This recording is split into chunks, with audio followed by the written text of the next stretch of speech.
It could be the case that jobs are gone forever. What do I mean by that? Well, we all know we're in crisis right now. We know that it's harder and harder, especially for people who identify as agile coaches, scrum masters, to find work. I think that a lot of this has to do with scale. I think scale is to blame for the misunderstandings and ultimate failure of agility. And I also think that it's to blame for a lot of the overall problems that we're seeing in business and in culture. It feels like large organizations are just swallowing us whole. We're dependent on banks and insurance companies, government, large retail, institutional, and so on to find meaningful employment. But I think the tides are shifting, don't you? I think a couple of things are happening. Let me tell you what they are. The first thing, and I'll get to what you're going to do about it in a minute. So stick with me. If you want to find out what should I do, I'll share with you what I think the strategies are coming up. But first, let's identify the problem. I think the real problem is over the past 7-8 years with, economic recessions, with the pandemic, with work from home, and then return to office. And then we had, of course, the onset of AI, the AI generation, if you will, has changed everything radically. Things just aren't the same as they used to be. And I think that we're losing something. You can argue one way or the other, AI is just going to keep getting better and better. And eventually it can replace some human functions. It could be argued that many functions still require human insight, instinct, and intervention. And that's true. But overall, it feels like we're headed toward a future in which a company is a thing run by robots that sells things to other robots. Otherwise, none of this really makes sense. And what's happening is that the humans who are lost in the transition, the people who have lost their jobs, who are deserving of work but can't find work, are told but never really told, well, you better skill up or find something else because what you used to do, the thing you trained for, studied for, and practiced, is no longer useful. We're not willing to pay for that anymore. It's not just Agile that took the blow, of course, but what I object to is the idea that corporations are so big that they can't see the impact of what they're doing. They can't see what it sounds like to hear companies say, well, we don't care about people. How quickly can we replace these people? We've got these yummy, juicy bots. Let's bring them in. Let's get rid of some of these human folk. They're just slowing everything down. Well, here's the problem is that as long as there are roles that gatekeep the decision-making process, the instinct process, the process of knowing a good idea from a bad idea, discernment, is the word you often hear used. As long as there's a human in that role, they're always going to be the slowest thing in the chain. And so if you get rid of people, too many people, you also eliminate the ability to help make this better faster somehow. We can have robots all day long, but if we don't have people to help implement, improve them, to feed them new data and information, to work with them, to give them context, to organize the agents and line them up and connect them to things and help guide them when they make mistakes. If we lose those people, you're going to have to hire them all back at some point. If this doesn't work or doesn't work for now, we're going to have gotten rid of all of these humans that we have to hire back at great cost. And I don't think big corporate is capable of seeing that.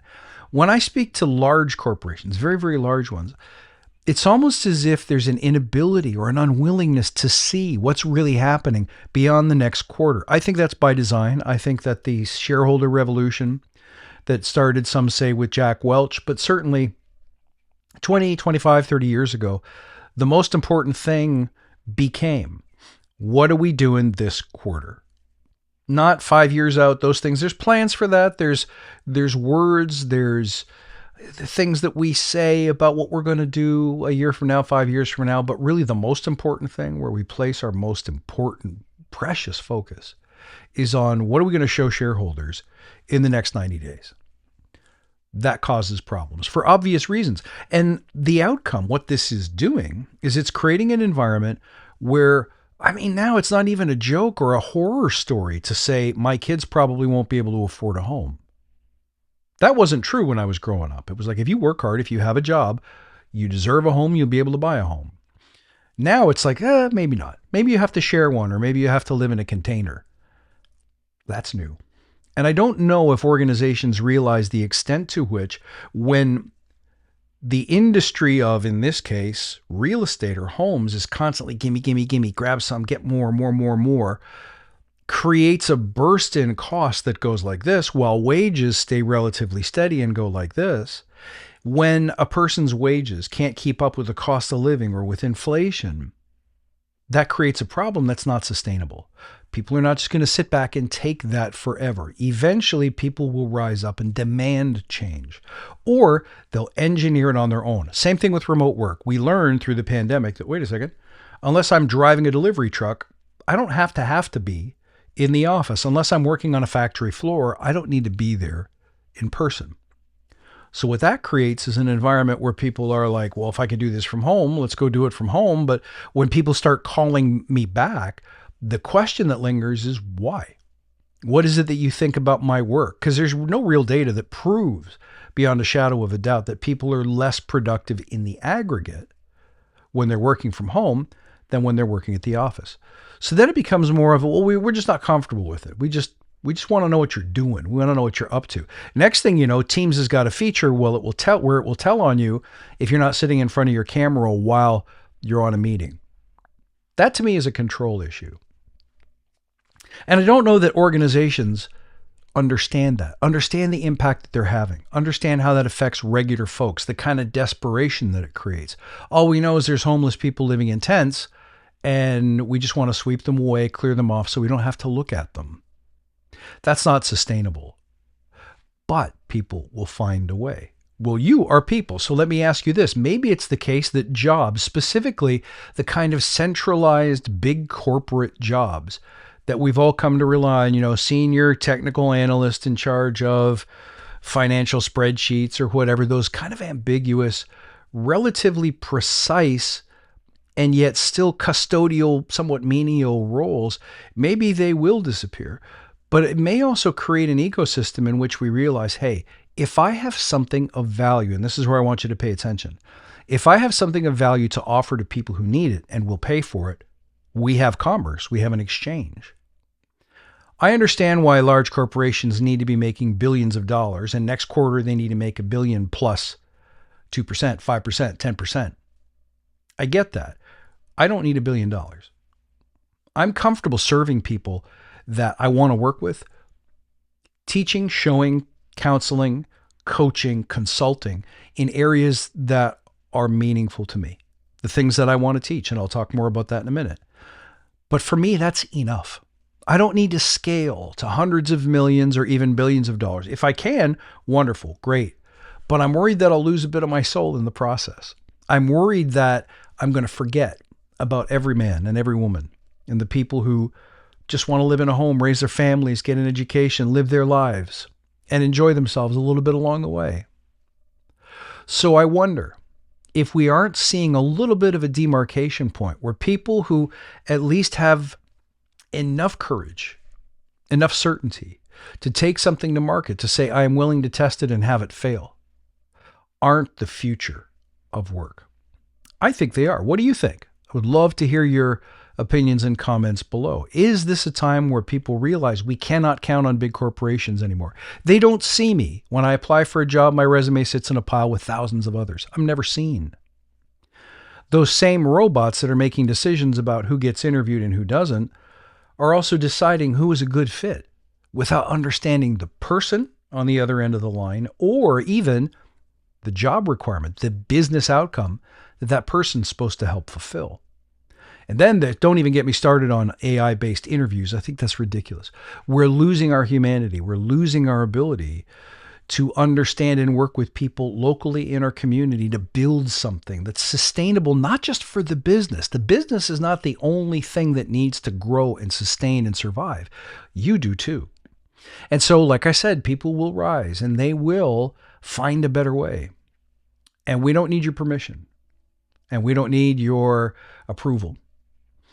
But if we get desperate enough, some people will give up, some people will quit, some people will lose their homes and Maybe bring a sleeping bag out to the street or the park or something. I don't know. But most people that I know are going to fight. They're going to build. They're going to try something different.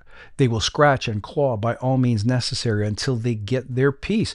And they don't need to own the entire world. They just need to own their own happiness, their own prosperity. And that's what I see happening. Now, are you ready? Like, why not make this your time to shine? Why not take your shot now? And what would that shot look like? How would you know if it's your time to take your shot? If you have an idea, if there's something that you've been doing for the last 5, 10, 20 years like me, and you know in your heart of hearts that there's a better way. See, this is what I learned from the originators of the Agile Manifesto. All they did was say, there must be a better way. That's it. And then they fashioned what they thought were 12 simple rules for living that better way. And all of the frameworks that came out of it were a desire to codify and make repeatable those simple principles. In many ways, that, once again, that desire to what? To scale may have destroyed us. So what I would suggest is that if you know of a better way of doing things, trust that, like the people who created the manifesto. Do you know, when I created the Badass Agile podcast, for example, I just felt there was a better way of doing stuff. Less framework, more becoming, more being, more about the leader that you had to be, the kind of person that you needed to orchestrate people, get them rowing in the same direction and doing something beautiful. I felt that was nowhere in the Scrum Guide. It was nowhere in the Agile training. It was nowhere in the certifications. It was nowhere in the discussions that Agilists were having in the hallway. So I decided I would have it, and it worked. And that's what I want you to do. I want you to think, what is it that I could make that is of value to somebody, enough that they'll pay for it, enough that they will pay for the problem that you solve, the outcome that you serve, the future vision that you want to see, that you want to make, the difference that you want to make in the world. I think that's everything going forward. And it can be something small. It can be helping people, swimming pool installers, with their accounting systems. It doesn't have to be tech-based. It doesn't have to be Agile-based. Now, mind you, you can and should use your Agile skills for two very important things. Using your understanding of Lean, Scrum, Kanban, whatever, to come up with your own product or service idea, test it, let it fail, iterate on it, create MVPs, continue to validate and improve it before you decide this isn't working or this is, and doubling down. See, if you scale after you've decided how you're going to do, what you're going to do, then it's far more likely to work in a meaningful way. But if you try to scale before your idea has had a chance to fail or succeed, you're going to waste a lot of money, and you're going to end up with that sleeping bag thrown over your shoulder anyway. So use your Agile skills, your knowledge of Agile, to validate ideas, put them into practice, and see how customers respond to them before you go all in. The other thing that you can use your Agile skills for, of course, is to continue to build your business or to create an offering that helps other people by making them more agile without calling them agile. Because right now, if agile is a dirty word, you're not going to be able to knock on the door and say, got any agile jobs? There aren't any. But what there will be, especially outside of the technology domain, is opportunities for people to understand the principles of agile and apply them to delivering outcomes, not just software outcomes.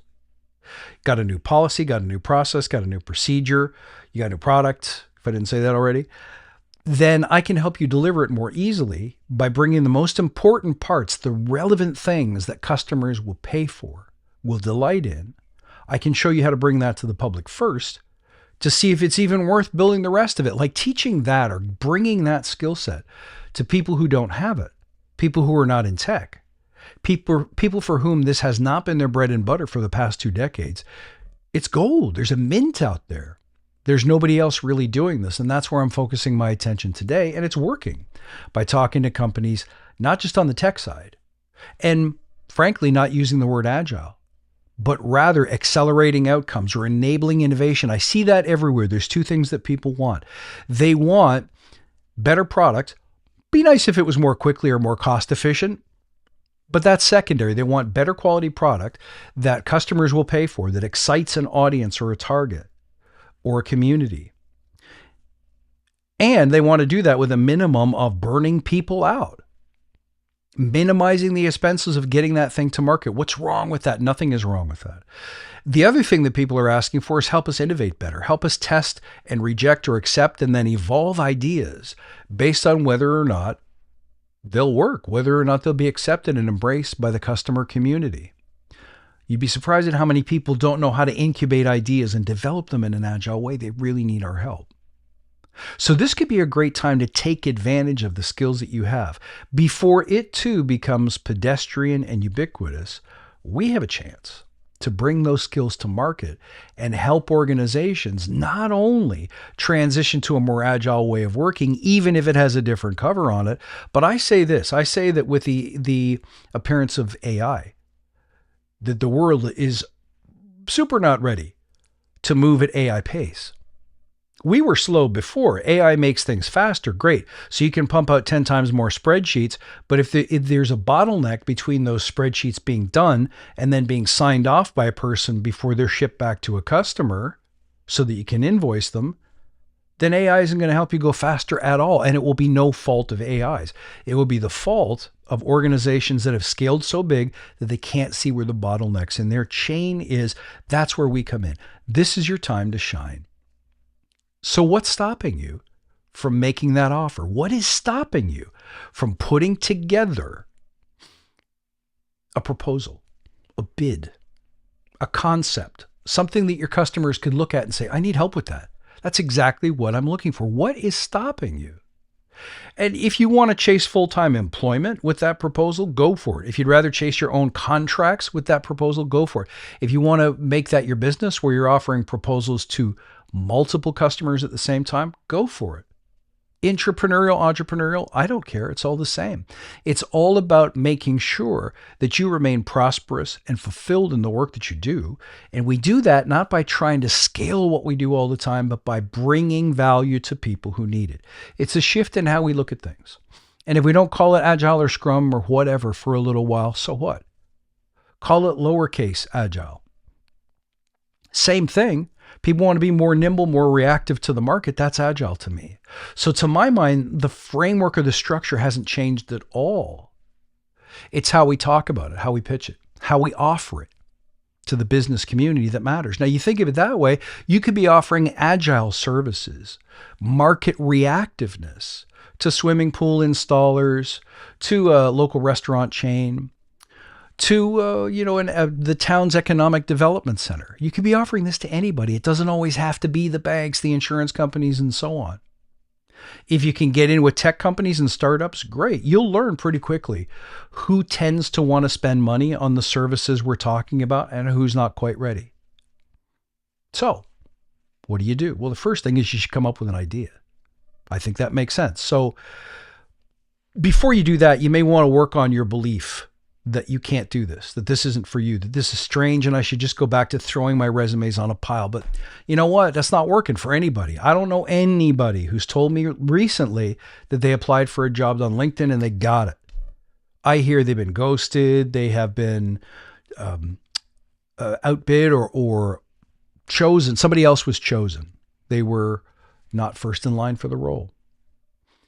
I hear that these things go unanswered. They never got a reason as to why they weren't selected. They never heard back from the recruiter or the employer, or they were undercut. They thought the salary was going to be this. They came back and it was something much, much lower. What happens when you do that? What happens when you keep making the same mistake over and over and over, getting a similar result and nothing changes? You have to change. The people must rise. Stop forcing yourself through the same door everyone else is trying to go through.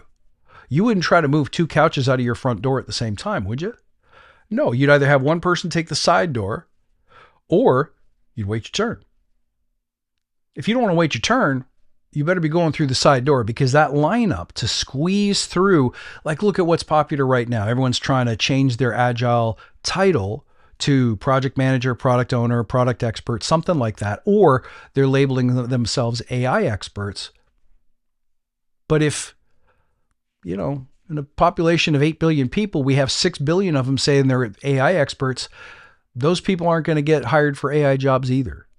Stop copying what you see other people doing around you. Stop copying what's trendy, because what's trendy has all the attention and it has all of the intention. Everyone on the planet's like, ooh, that pays money now. I'll go do that. Focus on basics, the things that have always worked in business. What do people pay for? They pay for solutions to problems. If you can help them solve that problem, you're in. Better yet, if you can help frame that problem, understand that problem in such a way that you can say, my agile skills are a perfect match for that, even if you don't want to call me Scrum Master, then you win. So let me tell you what I teach. I teach it's almost like a holy trinity or a stack of things that complement one another. I have my classic Forge program, which was the year-long leadership development program based on the elite leadership skills that make people successful in whatever they do. Then I have Forge Lightning, which is a 12-week version of that. Then I have something called Forge Genesis.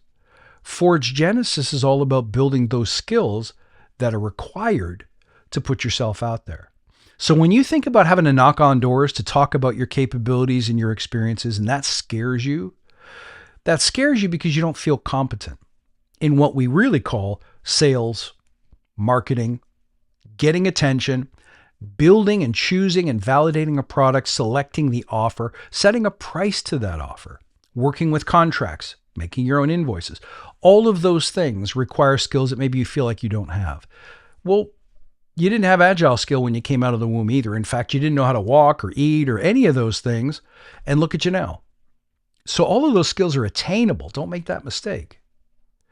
And if you want to survive in this current economy, I truly believe that you have to focus on these skills now. That's simple as that.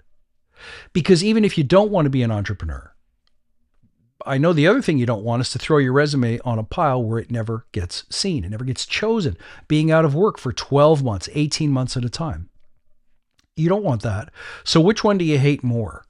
Learning the skills of talking about yourself, offering yourself, saying, this is me, this is what I make, this is what I do. This is how I serve. Or would you rather do that blankly by doing something painless, not knocking on the door, not having a human conversation, but flipping a one page, or these days it's one side of one page resume onto a pile that it gets rejected, but it feels less rejecty because a person didn't look you in the eye when they were doing it. I'm telling you, it doesn't take long to learn these skills. Forge Genesis is about building those skills.